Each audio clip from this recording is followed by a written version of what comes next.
His name is Joe Zago. You may recognize him as the CEO of the Carpet Guys. But before he had his own successful company, he was homeless. Life is good for Joe Zago these days. His face is plastered on minivans that crisscross Metro Detroit, delivering and installing carpet. Joe runs a successful carpet company providing steady paychecks for dozens of local families. We've got 43 people who get work from our company, between our salespeople, our installers, our office staff. We have 5 people in our call center working all the time. Amazing, considering 4 short years ago, Joe Zago was unemployed and out of money.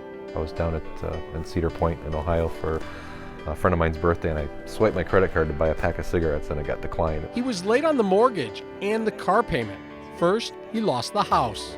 I was sleeping in my friend Sean's basement.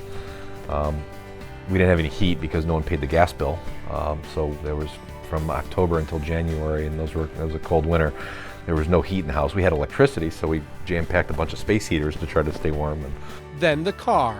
Hid the car from the repo company for 1.5 years, and finally they got that too. Joe had hit rock bottom.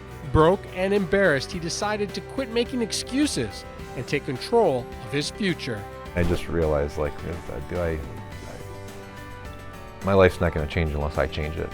His work experience was mostly in floor installation. His fascination was with the internet and web design. In that cold basement, a plan was hatched. We had nothing.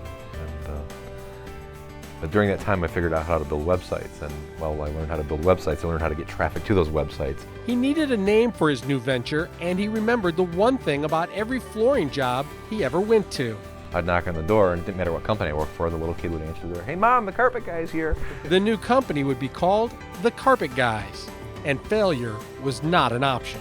Every cent we made, after we paid our bills, went right back into the business. Joe says his success comes from never giving up, taking chances, and honestly giving it your all.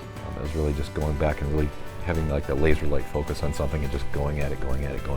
He knows times are tough for many Metro Detroiters. He knows sometimes it seems easier to give up than to keep going. When you're down and out, man, you find comfort in the emptiness. You find comfort in being alone. You find comfort of just being down at the bottom because there's no place else you can go. But he's here to say, hang in there, get focused, and keep fighting, insisting if he can do it, anyone can.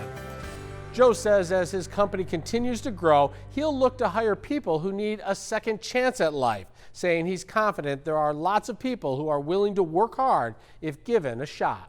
Kevin Dietz, Local 4.